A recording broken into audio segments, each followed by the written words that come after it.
All right. Good Friday, everyone. Happy Friday, everyone. We are so excited to be here. I'm so excited to see you all here. I'm typically the one sitting behind the scenes on these events, so it's exciting to be on the other side of the table to talk to two of my favorite people. Before we get started, as an introduction, I'm Avery Bradford. I'm head of programming and events for Female Founder Collective and the 10th House. And we have some exciting announcements about the 10th House today.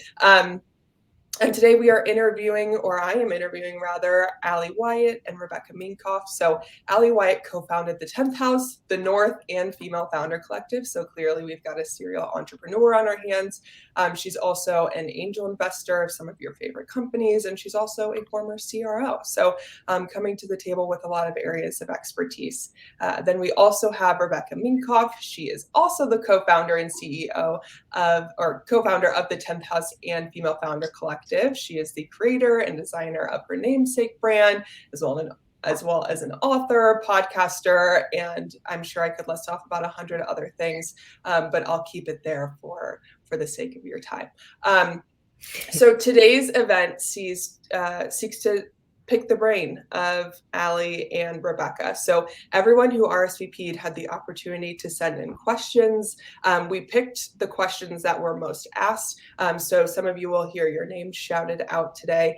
Feel free to post in the comments if you have any additional questions. If we have time to take those, we will. Or if you just want to shout out and say, hey, that was me who posted that question. Thanks for answering. So we're going to dive into the questions that you asked.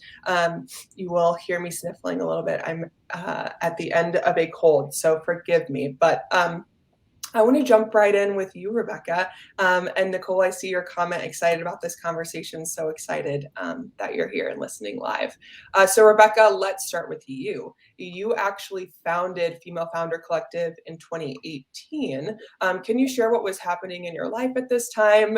You were already a designer and already had multiple projects going on. So what made you want to pursue this venture? Yes, we made some strategic changes within the company where I no longer had direct reports of almost 20. We consolidated and had one direct report who kind of ran my design team. And in thinking about the now free time that I had back then, I really wanted to do something that would actually change the income for women. And I had been speaking a ton at lots of conferences, lots of panels, where all the women in the room are angry about wage inequality, and felt like nothing was changing after we left that stage. And so, what could truly be done? So, for me, it was kind of the idea of community, of launching something where women could share their tips, tricks, resources. It was a recognizable seal and symbol where any consumer could know that they're directly supporting a woman by buying that product. And then when Allie joined, we really solidified the idea of education for women, because we don't all know it all. A lot of us learn the hard way by lots of failings. And so could we make it, shorten the gap in a woman's education as she launches her company? So that was really the impetus. And I had no idea it would take off in the way that it did, but was so proud that very quickly we had a community of almost 3,000 founders that just was like, yes, we've needed this. And obviously today we're over 17,000 founders, but just wanted to create something that I thought could make a big difference. Yeah, absolutely. And I know even today we interview founders and they still talk about the importance of communities like this. So even though you founded this in 2018, it's even more relevant and important today from my point of view.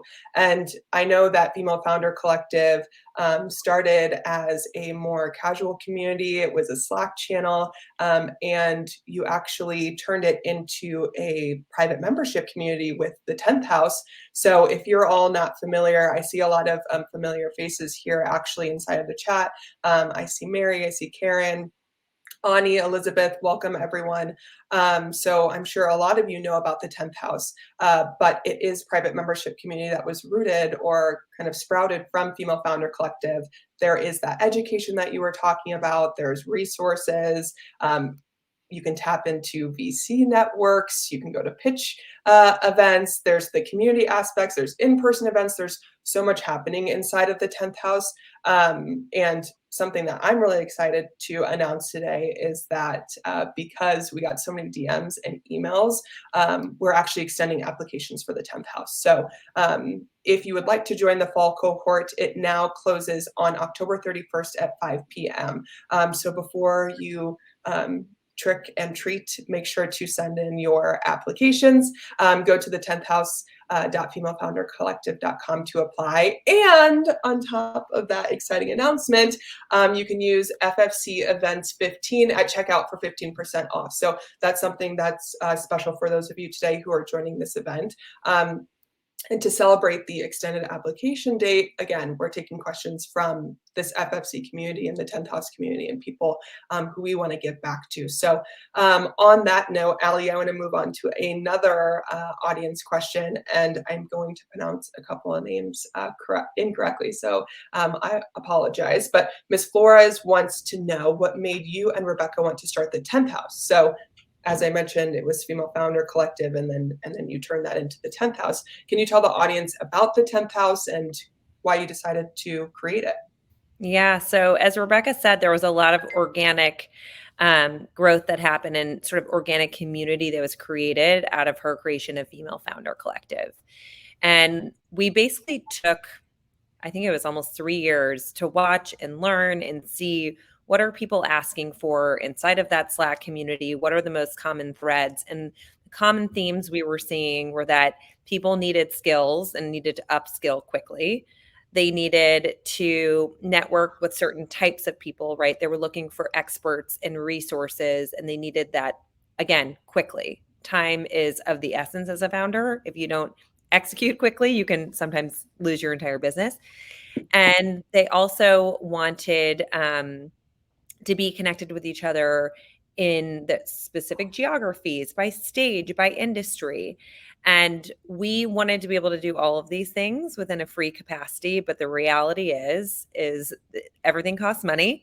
And so we went about hiring people like Avery, who really oversees that education, that programming component, who is looking inside of our community on a daily basis and saying, what do people need? What are they talking about? Is it that they're trying to figure out TikTok and Reels and all of the algorithm changes that are happening on social and how you retain your customers?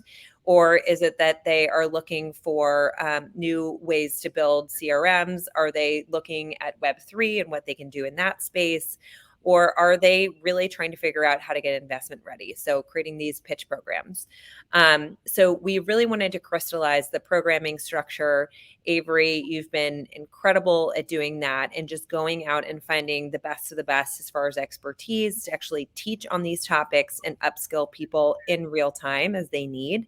But then also we wanted to connect founders in a very specific way. So be able to connect you all by stage, by industry, by geography, so that if you're in Los Angeles and you're in the e-commerce industry and specifically you have a clothing line or you have a wellness business, that you can connect with other wellness founders and figure out how are they packaging things, how are they thinking about their funding structure. If VC is not right for you, have they found alternatives when it comes to factoring or looking at ways to go get loans from various banks? So all of these things, as Rebecca had seen when she initially launched Female Founder Collective, as I had seen as an operator in a lot of early stage businesses, the most important thing you could do was reach across to other founders and get their insights, because nobody is doing what you're doing, right? You're a pioneer. That's the entire goal of being a founder.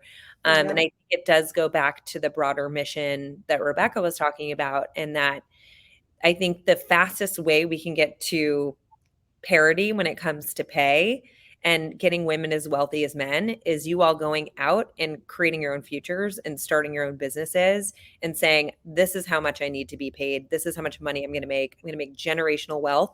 And we want to basically be here to support that. Absolutely. And speaking of starting businesses, Rebecca, you are best known for your iconic handbags, clothing, shoes, and accessories. I've got a couple treats in my closet from you.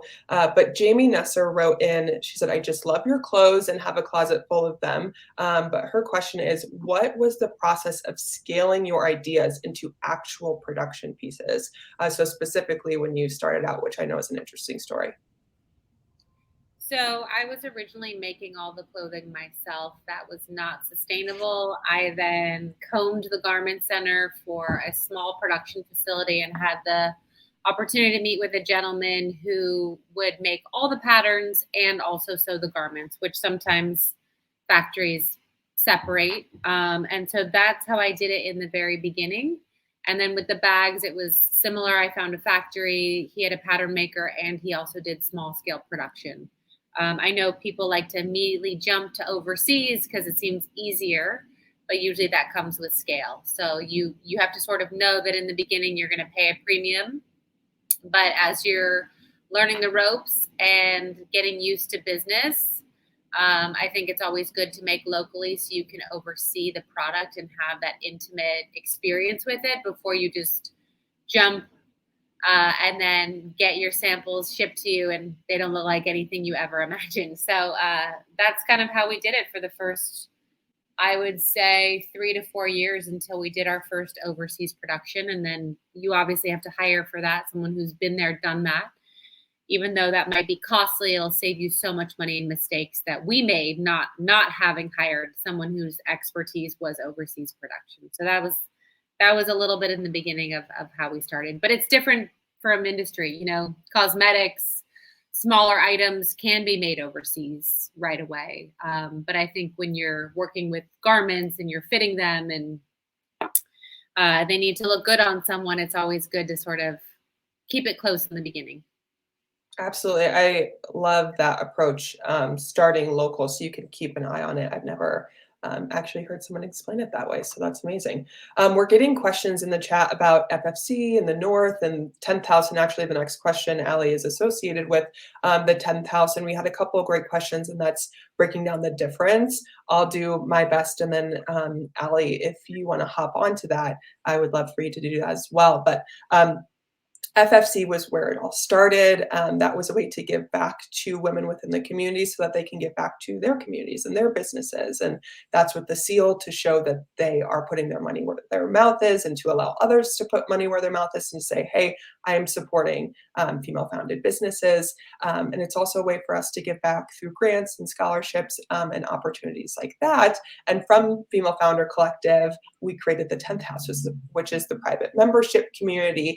So that is truly that community feel. That's where the resources, the events, the conversations, the networking, the connections to VCs and people within your industry who have maybe taken a step further than you and can answer your questions. That's where all of that lives, is inside of that community. And then there's the North if you're looking for one-on-one advisement. If you have, a specific niche or question, you want to talk to Rebecca about production or maybe how she made that transfer from local to overseas production, you can schedule those one-on-one advising sessions with advisors through the North. Allie, is there anything that you would add to that before I ask the next question? Yeah, I was just going to say it's all within the same ecosystem, right? And Yeah. it was sort of built off of one another. FFC is a 501c3, so it is our foundation arm where we are able to, like Avery said, give out those grants, education at scale. That's where we house sort of our big events that we do, like Female Founders Day. And then when it comes to the North, a lot of people have asked me how you become a member of the North.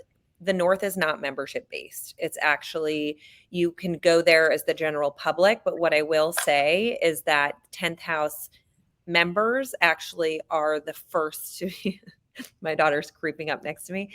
The 10th House members are first to learn about it. So they get first access, and the people that we bring onto the North platform are all vetted experts that, for the most part, either Rebecca or I or somebody in our community have actually worked with in the past. And they've also been sort of validated by the market by way of their own accomplishments. So all different industries are represented there. But again, you can book time with them. it will go fast because time is, of course, limited. But that is something that's open to the public, but 10,000 members first. Awesome. And then another question I saw from Bonnie was, is it just US based? No, we have members around the globe, which is super exciting. And because as a member of the 10th House, you get access to our whole resource library. If you can attend something live or on East Coast time, you always have access to those things. So enough about that, because I want to keep on with your questions. But one of the many reasons for founders to join the 10th House, like we were just saying, is that you get access to investors and fundraising tools, an investor network. So Ali, you are one of the investors that is inside of the 10th House. Alexia wants to know, what is your top deal breaker when it comes to making an investment in a company? What would make you say, absolutely not? I would probably say it's going to be based off of the founder and sort of their characteristics, because at the beginning stages where I primarily invest, right, I'm not sort of doing more growth stage investments, which are sort of more the C, D rounds. Those are much more institutional, but where angel investors get involved, it tends to be pre-seed, seed, even Series A. And at that point, you are investing in the founder. You're placing a bet there.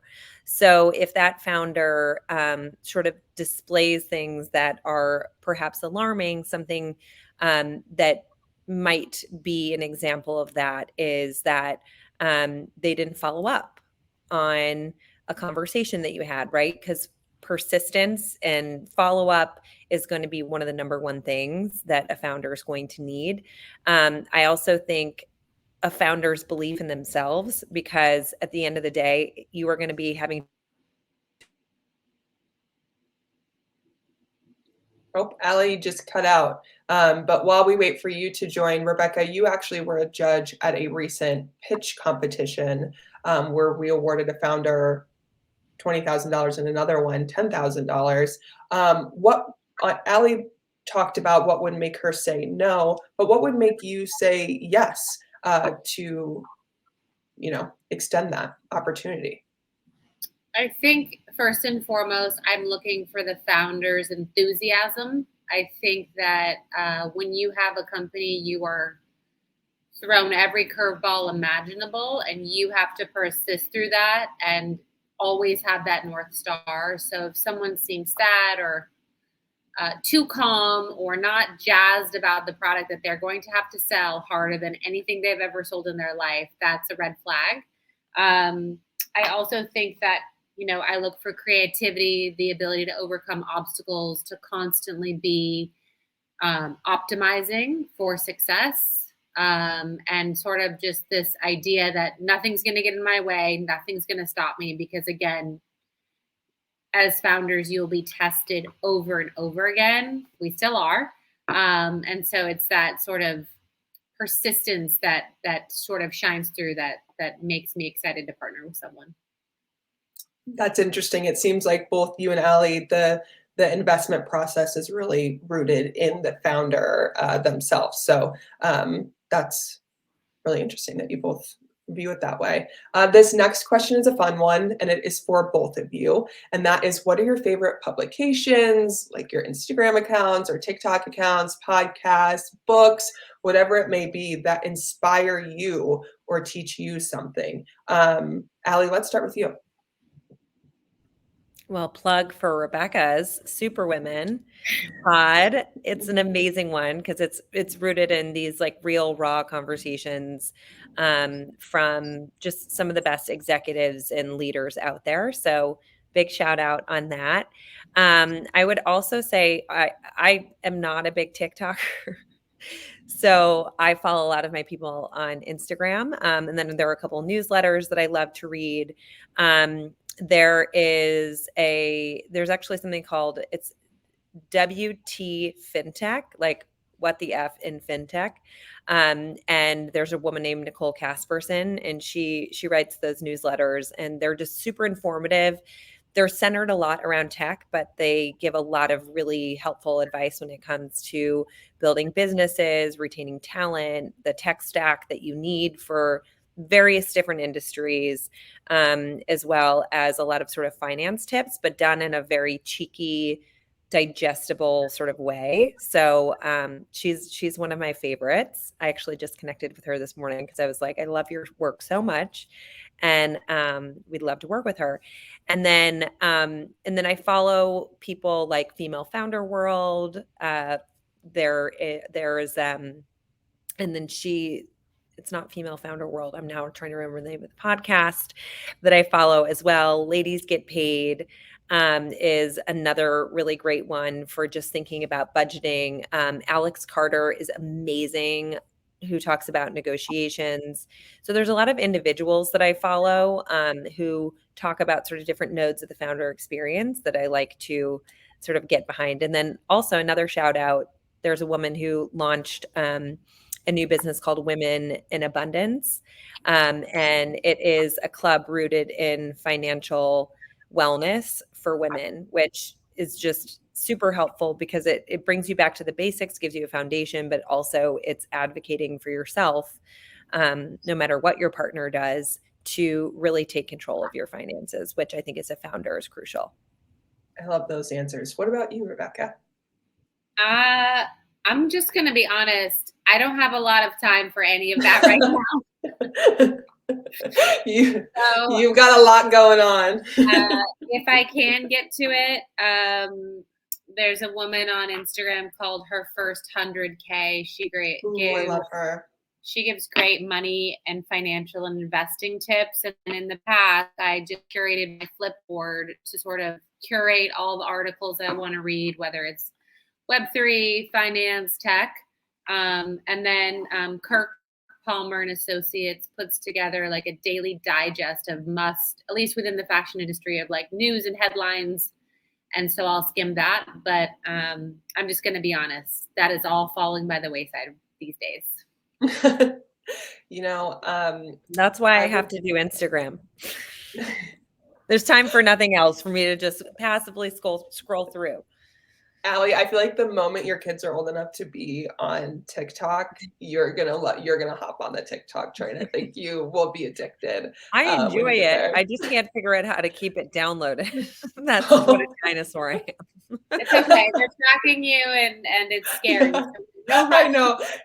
Yeah. The fact that it keeps disappearing is probably a good thing.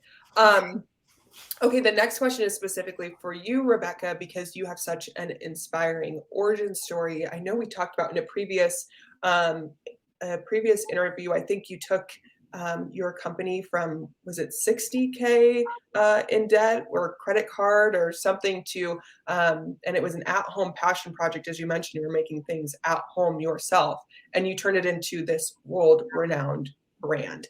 Pam wants to know, how long did it take for your business to start generating revenue, and what do you attribute that to? That's a great question, Pam. Well, I think if we had prioritized making money, we would have made money a lot sooner. Instead, what brands were doing was raising money, spending money in the hopes that you'd get to such a large state that no one really cares. As long as you had, year over year, 15% growth,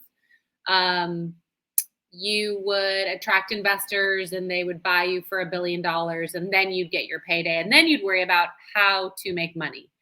So from 2005 till about 2017, 18, it was just about scale and growth.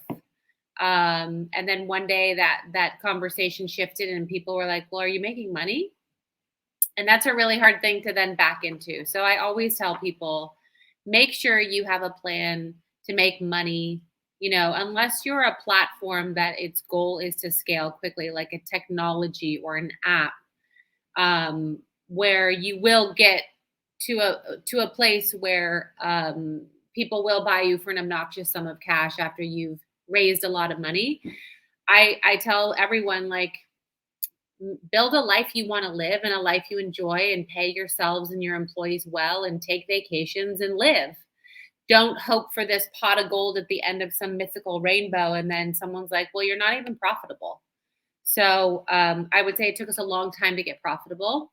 And then by the time we did, COVID hit, and we had a whole other host of very exciting changes to the business. So you can definitely become profitable way sooner. It's just where you put your priorities. And if you want to scale at a very quick rate, or you want to really invest in your life and enjoying it and growing a little slower.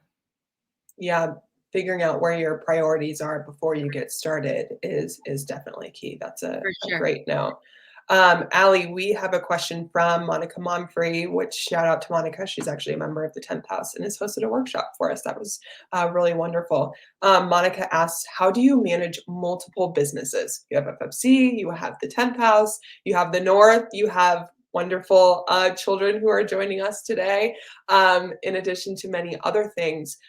So how do you manage it? Oh my gosh, I love this. It's today's family day. It's Family Friday. I have a house It's full Family Friday. family. I I like love that. this. But yeah, how do you, oh my gosh, this is so cute. How do you manage those things? So my recommendation is don't do that, unless unless you have very clear, like Rebecca was saying, very sort of clear funding path, and you have to sort of know what the goal is, right? So before we launched these other pieces of the business, they were frankly always part of sort of the vision and the ecosystem, and the strategy was to have multiples, because on one side of the house, 10th house, we have all the founders, right? And these are the founders that need and want that support. And then the other side of the sort of marketplace is really the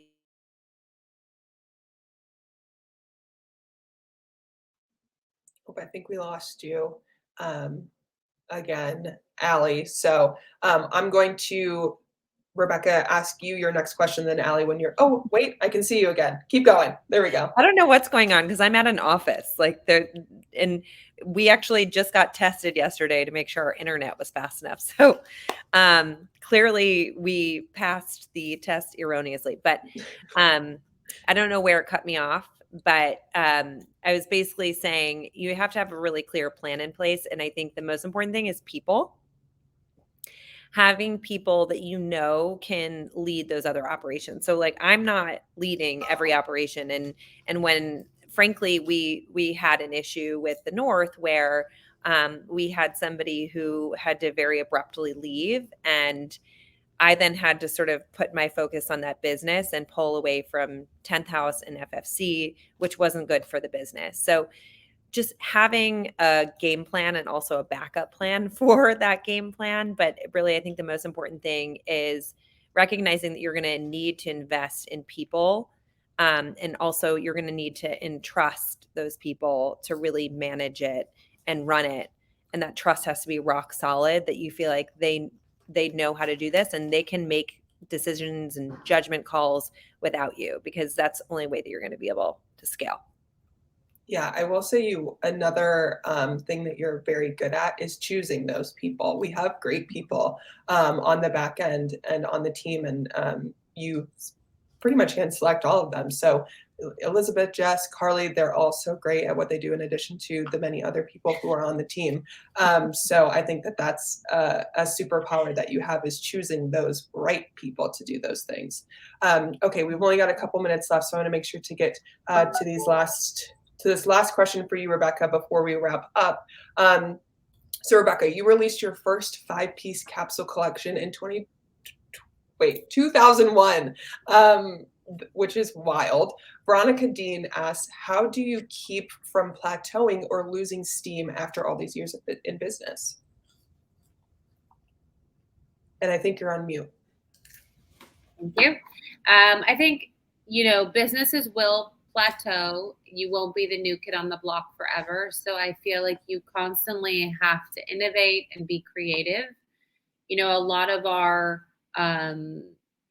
work with technology and integrating that was to be beneficial to the company, but also it gave us something new and exciting to talk about. It's why we have new bags released every week and every month, so that you're constantly keeping it exciting for your consumer. And then when you can expand into different categories and reach new people, you do that. So I think you just have to constantly be messaging something new, messaging something exciting, and being very creative. Even if you have nothing new to talk about, you find something. And I think there's been a lot of work on my side with the PR team, with the marketing team, to really make sure that we're constantly just saying, maybe it's not even new, and you figure out an angle to make it seem new, and to make it seem exciting again. So that's where a lot of creativity comes in. Yeah, and I think there's a lot of misconceptions around creativity, that it just comes to you in these, strokes of lightning. You have to force creativity sometimes, and that's how you keep it going. So I think exactly what you said is right on the nose.